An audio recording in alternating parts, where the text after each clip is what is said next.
আসসালামু আলাইকুম এভরিওয়ান, কী অবস্থা সবাই? আশা করি সবাই ভালো আছেন। আজকে আবারও একটি কেকের ডেকোরেশন ভিডিও দেখাবো আপনাদেরকে। আচ্ছা, আমি কেকের ডেকোরেশন ভিডিও যে দেখাই, এখানে আমি ক্রাম্প কোটিংটুকু দেখাই না। এর কারণ হচ্ছে আমি আগে অনেকগুলো ভিডিও আপলোড করেছি ক্রাম্প কোটিংয়ের অংশ সহকারে, কিন্তু হচ্ছে দেখা যায় যে একই জিনিস আপনারা বারবার দেখতে হয়তো বিরক্ত বোধ করেন। এই জন্য আমি ক্রাম্প কোটিংয়ের ভিডিওটা ম্যাক্সিমাম সময়ই অ্যাড করি না।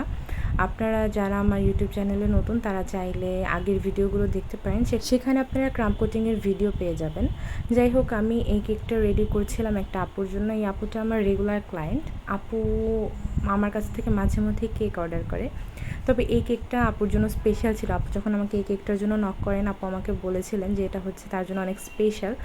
তিনি তার শ্বশুর শাশুড়ির 40তম অ্যানিভার্সারি উপলক্ষে কেকটা নেবেন এবং সেই কেকটা নিয়ে যাবেন সেই গাজীপুরে। আপনারা সবাই জানেন যে আমাদের লোকেশন হচ্ছে খাগান হচ্ছে এটা সাভারের একটা এরিয়া।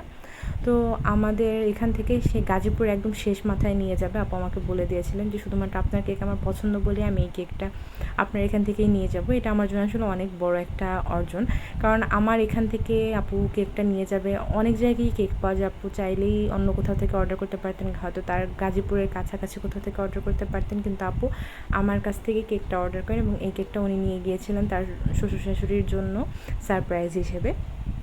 তো কেকটা ছিল মিনি কেকের মধ্যে ভ্যানিলা ফ্লেভার। এই আপু অলওয়েজ আমার কাছ থেকে ভ্যানিলা ফ্লেভারটাই পারচেস করেন।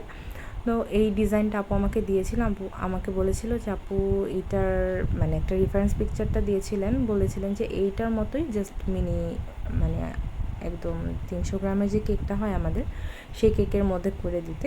তো আমি যতটা সম্ভব চেষ্টা করেছি ডেকোরেশন ওইটার মতো করেই হচ্ছে করার।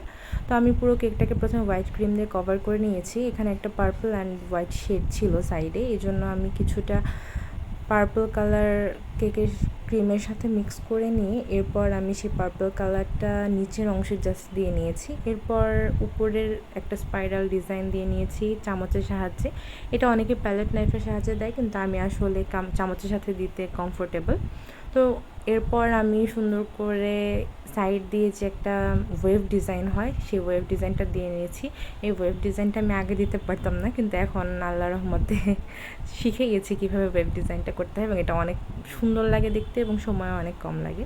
এরপর আমাকে কিছু ফ্লাওয়ার্স বসাতে বলা হয়েছিল, আমি সেভাবে বড় বড় 4টা গোলাপ বসিয়ে দিলাম রেফারেন্স পিকচারের মতো করে। এরপর লিখিয়ে নিয়েছি। লেখাটা আসলে আমার ভিডিও হয়নি, ভিডিওটা কোনোভাবে কাট হয়ে গিয়েছে। আমি লেখাটা শেষ করে এরপর কিছু হার্ট দিয়ে নিচ্ছিলাম ওই সেম কালার, সেম পার্পল কালারেরই। আর এই ফুলগুলো একটু বড় বড় ছিল রেফারেন্স পিকচারে, তাই আমিও এরকম বড় বড় করেই পিকচারের মতো করেই দিয়ে নিয়েছি আসলে।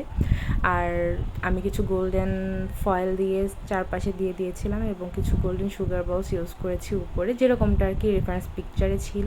আর এই হচ্ছে আমার কেকের ফুল লুক। দেখেন, রুমের ভিতরে একরকম লাগছে, রুমের বাইরে আরেক রকম লাগছে। আসলে কালারের ডিফারেন্স এক এক লাইটটা এক এক রকম হয়। আপনাদের কাছে কেকটা কেমন লাগলো জানাবেন। Thank you so much for watching the video.